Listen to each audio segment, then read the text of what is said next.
eu conheci o sindicato. Primeira viagem foi para a Alemanha. Fui para a Alemanha, Itália. Ocidental. Depois eu fiz uma outra viagem, aí dessa vez eu fui para conhecer o movimento sindical, conhecer como é que é. Porque aqui quando tinha esse debate, era CUT movimento, CUT central. Sim. Nós nunca tínhamos experiência de central sindical, nunca tinha sabido que era isso. A nossa geração, certo? Aí eu tive essa ideia, eu participava no CEDI, que era um centro de documentação que tinha aqui em São Paulo, e o Mercadante trabalhava lá. Eu falei, cara, eu tô com uma ideia, nós íamos para a Itália, para esses países todos na Europa, conhecer qual o papel de uma central sindical, como é que funciona isso. A levar em terra. E essa ideia começou para mim porque uma vez teve um encontro da CUT aqui em São Paulo, que homogeneizado pela oposição, o Sindicato dos Químicos, então fizeram um encontro aqui e fizeram teve uma resolução que fazia essa coisa da CUT movimento. CUT é um movimento, tem que chamar a greve geral por tempo determinado, não sei o que e tal. Tinha esse perfil político. O Zé Dirceu escreveu um artigo detonando. Nossa, me chamou assim, que porra é essa aqui em São Paulo? Você não é da CUT estadual, que porra é essa? Eu falei, não, é da CUT de São Paulo. Aí eu li o documento dele e fui ler a resolução do Congresso. Eu fiquei aqui assustado. E eu falei, caraca, que porra é essa? Vou fazer o seguinte. Dirceu detonando a posição da oposição sindical. Essa posição de CUT e movimento. Eu falei, pô, então quer um partido? Estão criando um partido, não é? Partido já tem, o PT, o outro partido. E como eu aqui já recebia delegações internacionais e tal, e eu ouvia esses caras falar, esses caras ficavam vendo as nossas discussões e falavam assim, como esses caras estão discutindo, não entendi o que a gente estava discutindo. Era uma discussão maluca do ponto de vista ideológico, era uma confusão ferrenha. Né? Aqui nós ficamos defendendo o Trotsky já tinha morrido há não sei quanto tempo, essas coisas doidas. Enfim, na experiência internacional eles são muito mais voltados para a categoria. Aí eu falei assim, quer saber de uma coisa? Aqui nós não temos nem 10 anos, nem 5 anos de central sindical. Lá eles têm séculos, tem mais de 100 anos. Vamos ver o que eles estão fazendo, como é que foi a história deles e tal. Aí eu falei com o Mercadante, que o Mercadante topou, articulamos, através desse CEDI, articulamos uma grana, e nós fomos para ficar mais de um mês viajando. Aí nós fomos em Portugal, fomos na Espanha, fomos na Itália, fomos na Alemanha, fomos um monte de países. Né? E aí nós não fomos fazer reunião oficial, nós fomos fazer reunião de estudo. E aí eu vim com outra cabeça. Foi lá que eu vi esse negócio de comitê sindical de empresa e tal, né? E de pensar central sindical. E quando começamos a formalizar isso, aí começou a ter briga, né, irmão? Uhum. E aí, eu não estava na CUT Nacional, eu era só diretor. Fazia parte da direção, mas não era da executiva. Na CUT de São Paulo, eu era da executiva. Aí nós aqui criamos o DESEP, é um departamento de estudo socioeconômico dentro da CUT de São Paulo, e começamos a criar coisa aqui para fazer um debate que a CUT Nacional fazia. Porque a CUT Nacional ficava aquela coisa, pensava o Brasil todo, mas não pensava a central, entendeu? E quando tinha tese, era 10 teses, tudo assinada pelo membro da CUT, não tinha nada, entendeu? Não tinha uma coisa assim. E foi da CUT estadual que nós criamos a articulação sindical, e fomos criando essas coisas, entendeu? E esse debate foi prevalecendo na CUT. De uma central sindical, foi criando uma definição.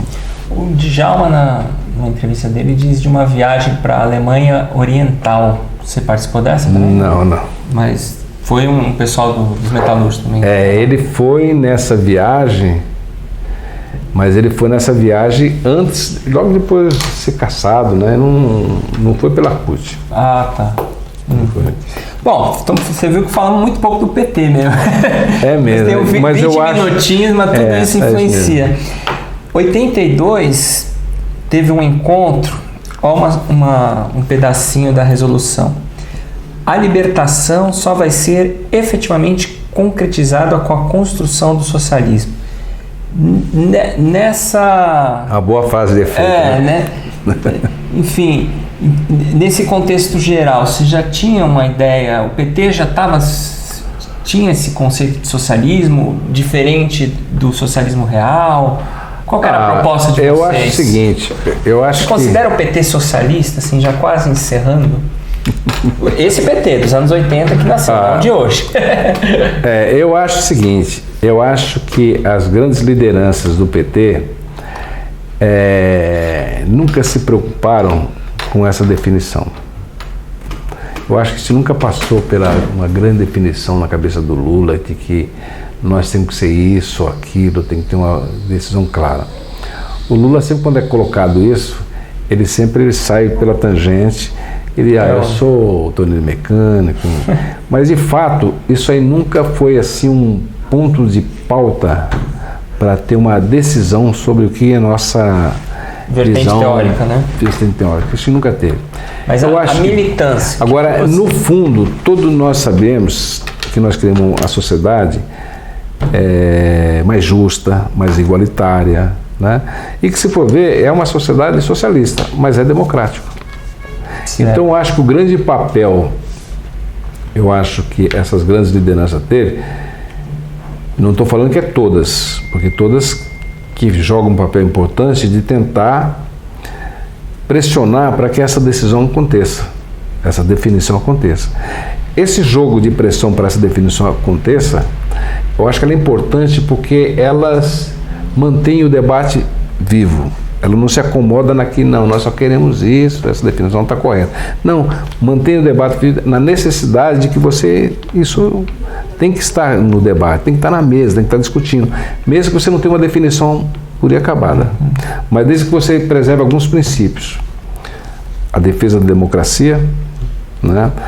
A defesa intransigência de que todo mundo tem que ter os mesmos direitos, né? Pluripartidarismo. Né? O pluripartidarismo. Eu acho que mas isso quando você for fazer essa defesa, mas isso é social-democrata? Não, se você quer dar um nome para isso, você pode dar um nome, eu não estou preocupado com isso. Então essa definição nunca foi importante. Agora, o PT nunca fez assim qualquer ação ou decisões contrário às posições mais à esquerda dele, entendeu? Eu acho que o PT algumas exceções, a reforma da Previdência, nunca fez. O PT muito radical, não que estão fazendo hoje. Olha só o seguinte, eu acho que o PT, eu acho que ele abriu mão de muita coisa.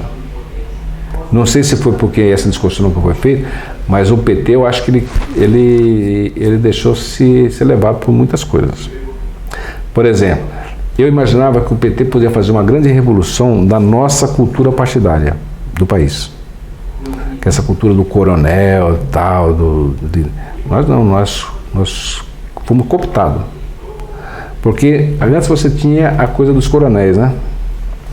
Hoje, e nós éramos um partido, tinha ideal. Então, quando vai elegendo os deputados, o que nós viramos? Aí tem a turma do Mercadante, a turma do Jadecil, a turma do tal, a turma dos políticos. Militante vira cabo eleitoral. Virou cabo eleitoral de partido. E você você sai da influência dos deputados federal, você vai para o estadual, você vai para o vereador, é pior ainda. Aí sim, estou igualzinho os outros partidos. Vai no bairro lá e estão... E do ponto de vista econômico, vocês tinham isso em mente? O que foi aprovado em 82, os meios de produção deveriam ser de propriedade social. Vocês sonhavam com isso? Olha, isso aqui não tem que ter patrão. Não. Aliás, o slogan do PT é o partido sem patrão. Não, nunca foi isso. O partido sem patrão? Nunca foi do PT, nunca foi do PT. Isso documentos? Não. Isso aparece sempre na tese das tendências, principalmente da convergência socialista na época. Partido sem patrão, nós queríamos um partido sem patrão. Isso nunca foi oficialmente do PT. Não é verdade isso. Você nunca vai encontrar um documento do PT aprovado partido sem patrão. Mas então, vamos dizer assim, o fim da história, que não é esse, é algo que a gente pretende construir. Existe essa sociedade de classes? Não. Eu acho que luta de classe, o PT nunca nega luta de classe. Lógico, a razão do PT é por causa da luta de classe. Mas então, a gente tem que superar essa fase da luta de classe? Da exploração do trabalho. Do homem pelo homem, eu acho que lógico que temos. E nesse sentido o PT nasceu para cumprir esse papel, agora, mesmo que não cumpra, nasceu para cumprir? O PT eu acho que nasceu para ser um processo de formação política para isso. Para o futuro. Para o futuro. Então isso aí é ideal, é um objetivo lá na frente. Mas assim, se fosse para aprovar isso que a convergência que o pessoal queria aprovar, aliás, provavelmente faltava, você falava, não põe isso não. Não, isso aí nunca foi aprovado, foi sempre rejeitado. E era, do seu ponto de vista, tem que rejeitar. Todas as teses dessa, Partido Sem Patrão, todas as teses foi. Porque senão, pô, eu tenho aqui um empregado cada 15 dias limpa a minha casa. Hã? Eu sou patrão. Tem uma senhora aqui que vem cada 15 dias limpar, eu sou patrão. Não está recusado. Eu acho que isso aí tem que acabar, porque eu acho um absurdo a pessoa limpar o banheiro da casa do outro.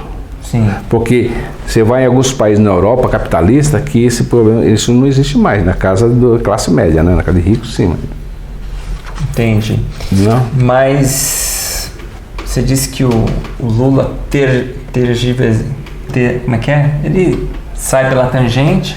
Porque. Mas eu vou insistir com você. Você é socialista? Eu sou.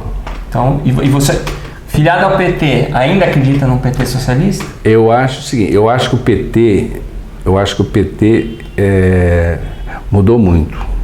Deixou de ser... O que podemos fazer para resgatar os socialismo, os núcleos? Eu acho que o PT... Como governar de uma maneira Eu acho que o PT, ele não tem mais os pés nas bases. Não está mais no meio da população, do povo, não está. Aquela primeira conversa nossa lá das igrejas e tal, eles estão. Eles estão. O PT está assim numa classe média, assim, uma classe mais esclarecida, entendeu? É onde a militância alcança.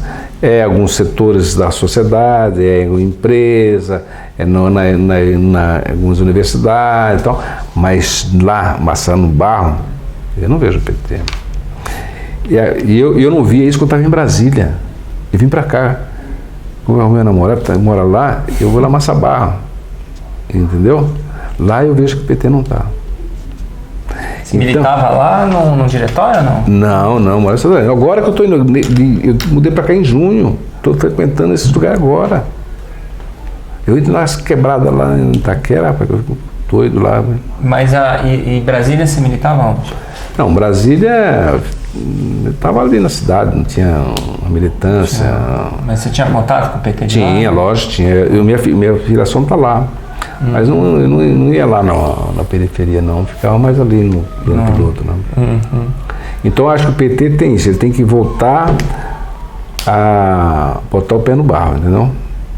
E isso o PT não faz. Então o PT se profissionalizou, ele é muito em função da eleitoral. Então, por exemplo, um vereador aqui, que ele é eleito, ele comanda aqui um bairro, outro vereador não pode entrar aqui. E ele paga aqui um saláriozinho para uma liderança aqui, que faz o trabalho dele. Na sua opinião, o PED, a forma que os dirigentes são eleitos, tem sido acertada? Bom, nasce no projeto do José Dirceu, né?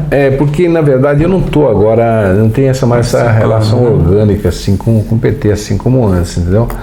Até, por exemplo, eu voltei para cá, eu era de Santo André, encontrei com o pessoal do PT de Santo André, lá no ato lá do... Mas você chegou a votar pelo PED, né? Chegou. Né? Aí eu cheguei lá e falei assim, pessoal, eu estou em dúvida se eu transfiro meu título para São Paulo, que estou morando em São Paulo, ou volto para Santo André. Aí o pessoal, opa, vem para Santo André, vem para cá. Eu falei assim, mas lá tem espaço para militar, tem reuniões ordinárias, a gente está sempre lá fazendo discussão política e tal. Aí um olhou para a cara do outro assim. Aí tem lá, não, nós somos com a briga lá com o João Vamileno, não sei o quê. Pô, você acha que eu vou para Santo André para ficar brigando com o João Vamileno? Eu até mandei uma mensagem pro João, que pô, tu sai do PT, cara, que negócio é esse? Ele deu uma desculpa, eu fiz um acordo com o Grano não cumpriu e tal. Foi muita baixeza, né, meu? Aí eu falei assim, vou deixar lá em Brasília por enquanto. Até ver aqui o que tem de bom acontecendo, né? Então é o seguinte, nos últimos anos, eu sempre tive assim, o Lula me convoca. Em 2002 ele me convocou, vou trabalhar com ele. Vou trabalhar com ele. Entendeu? Então, porque eu queria ter um espaço de militância, para ter um núcleo, para participar, ir lá, reunião, a gente fazer algumas ações, entendeu? Mas não tem espaço. Então, E os diretórios também. voltou que era os outros partidos. E aí qual seria a forma? Você acha que como estava sendo lá nos anos 80, teria condições de retornar naqueles modelos de núcleos? Eu acho que tem que repensar. Ou tem que tentar uma terceira forma? Assim? É porque olha o seguinte, o PT, ele teve assim, onde ele tinha o pé? Ele tinha o pé nas empresas, nas fábricas, nas universidades, nas comunidades de base, né? Então ele tem que buscar onde que ele pode, porque hoje você tem uma boa porcentagem de desempregado, outra boa porcentagem de economia informal. As fábricas não são como antes. Então eu acho que o PT tem que fazer um trabalho muito grande nos bairros, nas periferias. Tem que ir para os bairros. Voltar, né? Núcleo, né? Tem que voltar essa questão do núcleo, voltar a pensar, entendeu? Começar com algumas ações. Por exemplo, nessas igrejas que eu estou falando, o que tem de jovens. É impressionante. Meu, e tem umas bandas de rock, eu gosto de rock. Os caras são bons, cara. Tudo gospel, mas toca Mas bem, mas toca um rock and roll, cara. Né? Eu fico olhando ali e as velhinhas estão lá assim, e muito jovem. Como é que esses caras conseguem, com um discurso babaca daqueles pastores? O cara do dia falou assim, ó, não, porque os pobres existem, Deus criou os pobres, é pra gente poder ajudar os pobres. Você olha, fazer a caridade. Olha para um lado, olha para o outro, meu Deus. Não, mas essas igrejas que eu tô falando não é igreja do dinheiro, não é igreja de ficar pegando dinheiro, não. É igreja pobre, simples. Entendeu? Então, como é que convence os jovens para ir para lá e aquela animação toda e nós não conseguimos fazer isso? Tá certo.